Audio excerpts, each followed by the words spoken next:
Welcome to the ISF podcast from the Information Security Forum, featuring timely conversations, practical insights, and resources for global cybersecurity professionals. I'm your host, Tavia Gilbert. In this episode, ISF CEO Steve Durbin and I discuss highlights from the interviews we've featured over the last several weeks. Steve, thanks for being here as always. Nice to see you. Today we review our season and consider some of your takeaways. You've always approached these conversations from the perspective of ISF members, and it's helpful for you to translate what actionable insights they can glean from them. So let's begin with your interview with Mark Rawls, the president and COO of Invicti Security, a Texas-based company providing dynamic web application security solutions. You and Mark talked about presenting security solutions to the board, and he mentioned what he called the FUD approach, starting from fear, uncertainty, and doubt. So tell me, what was your main takeaway from that interview? It was an interesting interview, Tavia, because it's very timely. You know, increasingly people are talking to me, members and non-members all around the world, about the role that the board has to play in this whole cyber discussion. And some of that is driven, obviously, by the increase in risk. Cyber is viewed as being one of the top risks, obviously, that businesses have to deal with, and the board owns the risk appetite, or indeed should own the risk appetite for the corporation. So there's no wonder, really, that we're getting these sorts of questions. And then the challenge, I think, that traditionally we've always faced from a security standpoint is how to talk to the board in a language that they understand, that is relevant, that relates to the sorts of things that they are managing, dealing with on a day-to-day basis. So, you know, the conversation that we had with Mark, I think, presented some quite interesting perspectives on that along the way. And he was highlighting things like resourcing, for instance, the old chestnuts around people, around funding, around products, and so on. Mm-hmm. But he made some interesting points as well about, it's a bit of a sort of show and tell, you know, show the board how the investment can help move things forward from a strategic perspective. And that very much aligns, I think, with the sort of advice that I always tend to give, as you know, which is about security being much more business aligned, security strategy being part of overall business strategy.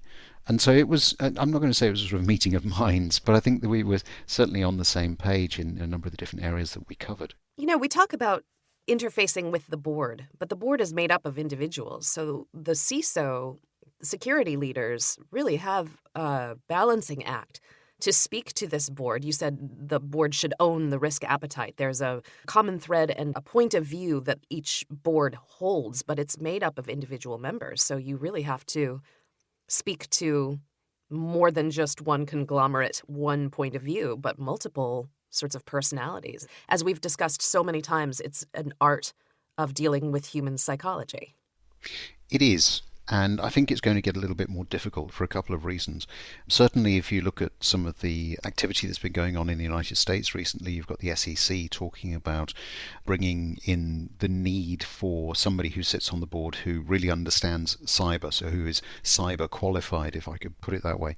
We've also got, you know, on the other side of that, some research I think that PwC did back in 2021 now, that showed that only about a third of board directors that they had spoken to felt that they understood their company's cyber vulnerabilities.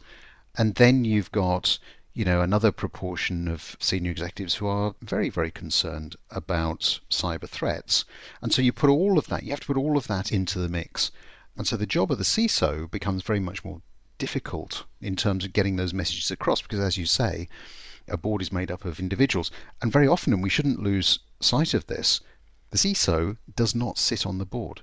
So the CISO very often is working through a committee, a risk committee, a security committee, you know, rather than having that direct access. So when we talk, as we have done on other episodes, about the need for CISOs to have a very much more developed self-awareness, set of interpersonal skills, people-based skills, it really does come into its own in this particular area, because the vast majority of the people who will be listening to this are having to work through third parties to get to the board, And so they're almost having to provide a range, a toolkit, if you like, of different ways of positioning some of the challenges and the resourcing needs that could be picked up by a committee and then translated further on into the boardroom. So it does really reinforce the need for ongoing communication between security and the business, the CISO talking to a variety of the different business leaders that he or she is able to access on an ongoing basis, rather than waiting for a board meeting that takes place every quarter or whatever it might be, where you get your 20 minutes of fame to try to explain all of these different things. So it's an ongoing process, I think, and some of the pieces that Mark was referencing and alluding to, I think, are quite useful for people to just take away and think about how they might apply them then within their own context. Do you think it's getting better? I mean, we've been having these conversations for years about educating the board, getting the board to understand the importance of security. And as you said, security as business strategy, not security as isolated, siloed IT conversations. Do you see improvement, or are things remaining the same as they ever were? It is getting better, there's no doubt about that. I think there's a number of drivers behind it, just general awareness. So we've had some very, very high profile attacks over the last 12, 18 months or so that have really, I think, hammered the message home in the boardroom that this is something that they need to be aware of. The challenge always comes in around the education. Board members have so many other things to do, and I think that that's an important thing to remember. So it is about, I think, CISOs being able to chunk up the important things that they want their board members to be working on into bite-sized pieces so that they can digest them, understand them. It's also about understanding the level of maturity that you have in the boardroom around cyber. Very often, I think, things like key performance indicators, key risk indicators, they're useful outside of the boardroom. They're not for the board. The board is interested in how does this affect where we say we're going as a company? How does it affect our shareholders? How does it affect our employees, our stakeholders in general? And does it give us the level of comfort that we need and that we look for from our senior executives, that we're doing everything that we possibly can to make sure that the company is as secure as reasonably possible? So there are all sorts of different variables in here, and of course that will depend as well on the sort of industry that you're in. And we've very often talked about financial services being at the front end. Well, it's also about things like critical infrastructure. It's also about supply chain, a whole range of different things that we've now seen in the past just few months coming about that again have shone a slightly different light. So we shouldn't underestimate the challenge of cyber, either at the CISO level or indeed at the board level. And if you put those two together, of course, it means that things are becoming very much more complicated and difficult for companies who are trying to make their way in the world at the moment. Yeah. Well, let's move on to our next episode in the series, which featured Carl Allen. Carl is a private equity investor and co-founder of Prox Capital Group and the Dealmaker Wealth Society. And you and Carl discussed security across the mergers and acquisitions process, particularly for small and mid-sized businesses. That was a really interesting conversation. What continues to resonate with you today about your discussion with Carl? Well, mergers and acquisitions is something I've been always interested in. I mean, I think if you go back to my days at Gartner and EY, it was the one piece that I always wanted to try to get involved in as much as I could, because I find it a fascinating space, because what you're trying to do, of course, is to join together, yes, of course, two companies, but it's much bigger than that. It's about joining together two cultures. And that has traditionally been where some of the challenges come in terms of M&A. You've tended to focus on the numbers rather than on the people. So if you put that then into the security context, we talk a lot about you having to be dependent upon your people for good security. So it was interesting to get Carl's perspective on, the role of the CISO within the business before M&A is even really being seriously discussed, I suppose.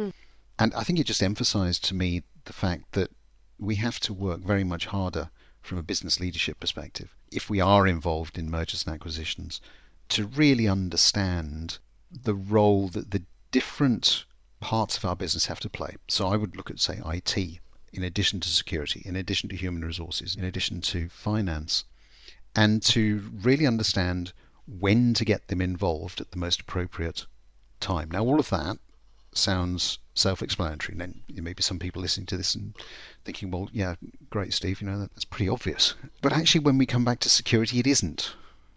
All too often, security is brought to the party when the party's over. And so it's part of the cleanup crew rather than anything else. The deal is done, and now we've got to try to figure out how we put these things together. That can't be the way that we go forward. Businesses are too dependent upon data, too dependent upon information that is being shared with third parties, too dependent upon the way in which they're accessing and moving data around within their own companies. And all of those are security issues, by the way. And if all of that is too important, and all of that is really the mainstay of the way in which an organization functions, then we have to be involving our information security people at a much, much earlier stage to understand the way in which we're going to put those two things together, because that's where the real value is going to come from any form of merger or acquisition. And so I think it's those sorts of points that I think we have to constantly remind ourselves of when we think about M&A, because it isn't just about the financials, and increasingly, irrespective actually of the size of acquisition, it's going to become very, very much more important for us to fully understand our information and data liabilities before we actually sign on the dotted line. So it seems as though there needs to be ever more understanding and buy-in that the CISO is indispensable. They are, in some ways, I don't know if saying the heart of the company is quite right, but if you don't have security, you really don't have much. You can have a great business, but if you're leaving holes in security, then you're done, right? Yeah, absolutely. I mean, I think we all like to think, running a business, that we have something of value. And increasingly, it's our data. And so we need to make sure that that is protected because, cyber criminals have clocked on to the fact that there is immense value in data. And so the CISO has really, I think, a fundamental role to play in the way that organizations go forward. And I think that is why, as I mentioned earlier, we are seeing people like the SEC talking about the need to have that level of understanding from the board right the way down. I mean, my own perspective on it, as you know, is that security is a team game. Everybody in the company has to be responsible for security. And so the CISO performs more of a sort of a coaching role rather than anything else. But I think that for a lot of organizations, we're quite a way off achieving that endpoint. Your next conversation in the season was Brett Baranek, who is Vice President and General Manager of Security and Biometrics at Nuance Communications. And you and Brett discussed both the potential and the challenges of biometrics in the security space. You discussed recent advancements in deep neural networks and, on the flip side, deep fakes.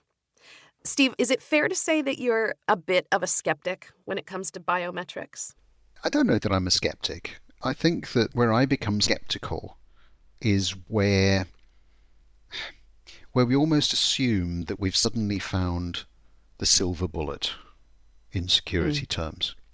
That's where I come from. You see, I don't think biometrics are the sole answer. I think that biometrics are part of the answer. I think that increasingly, from a security standpoint, we're going to have to be layering security. And I think biometrics has a role to play in one of those layers. So people will be familiar with things like multi-factor authentication, for instance. I think we're going to see very, very much more of that. We're already seeing identity and access management systems being implemented across a wide range of organizations, more than we've seen before. And part of that has been driven through, remote working and so on. So I think it's about layering.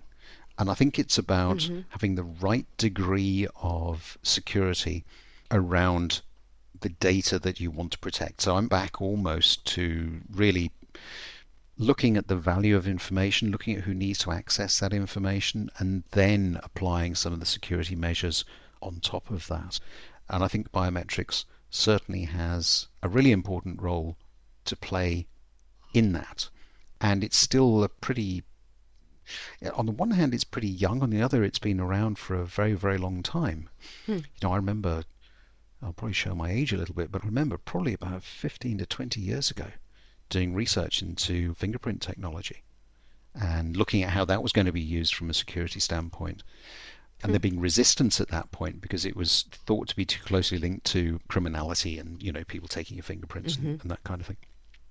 And then I remember probably about, 15 years ago being involved with a startup that was looking at facial recognition systems that were being used in things like football matches and that kind of thing. And there's resistance to that. So if you think about what we've come to be used to today, and therefore the level of acceptance that people have got around biometrics and the sorts of technology that I was talking to Brett about, we've come a very, very long way in that sort of human acceptance.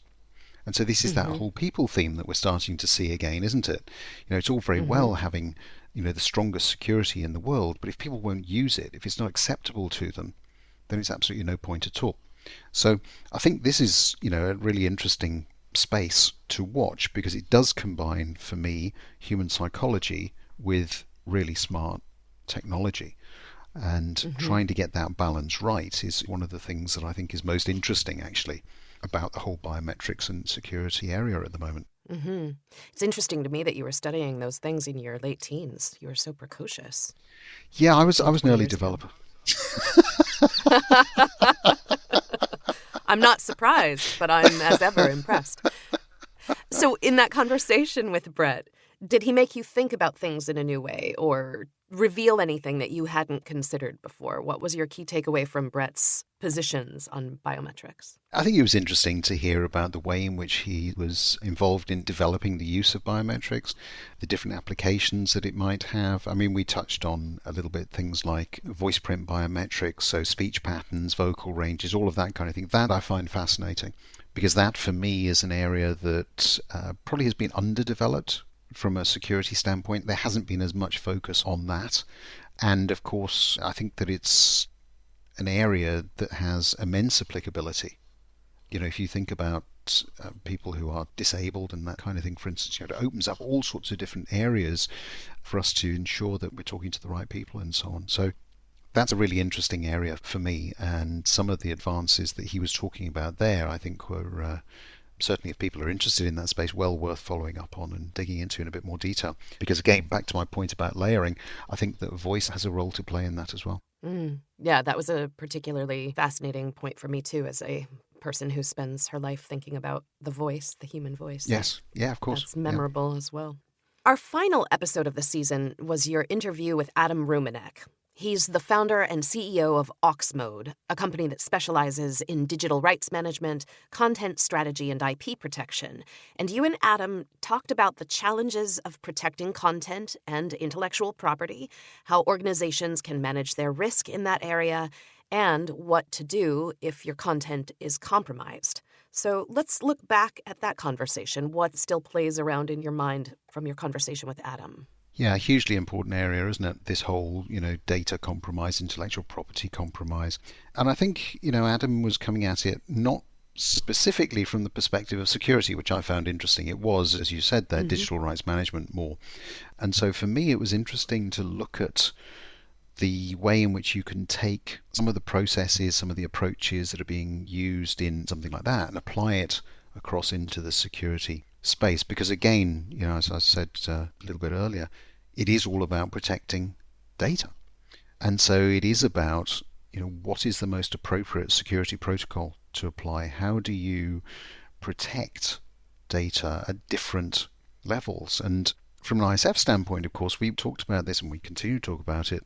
But I think the major piece of work we did is probably going back again about 4 or 5 years now, when we produced Protecting the Crown Jewels, that one of our principals, Mark Chaplin, produced, and which is so widely used across the membership today, because it is all about really trying to understand the value of data and therefore what levels of security you need to be applying to it.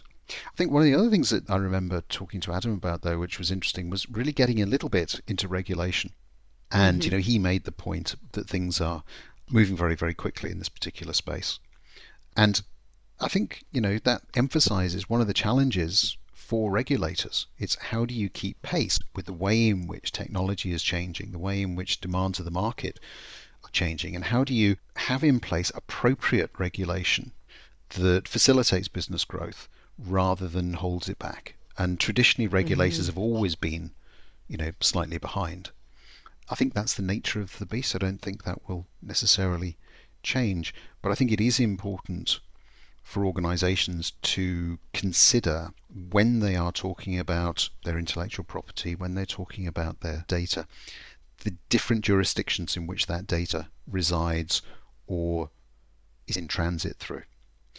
Because we are beginning to see different regulators in different parts of the world now taking slightly different views. And again, if ISF members listening to this will be aware of the excellent work that Emma Bickerstaffe did in terms of legislation, which is still available on ISF Live, to give that overall perspective on where different countries were in terms of what they were doing, how they were imposing different legislation and regulation.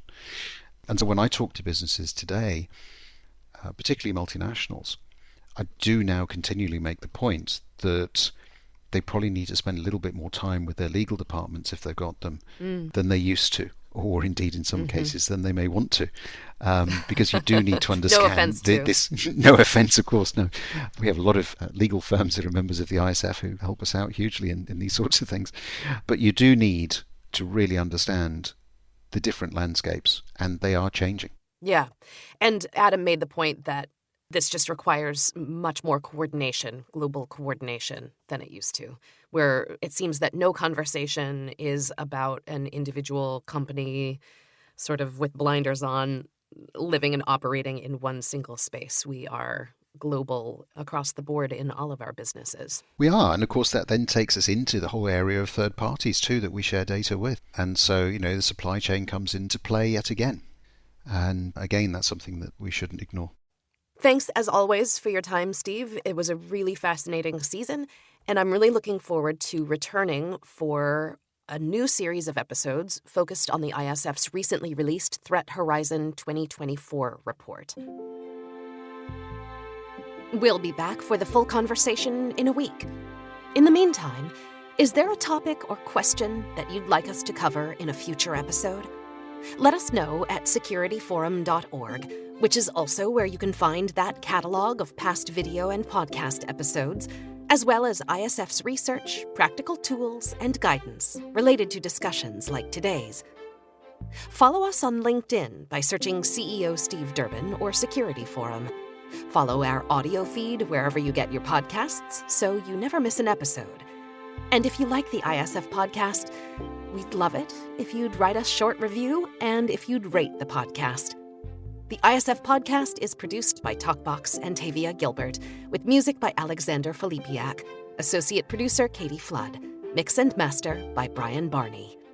Thanks for listening.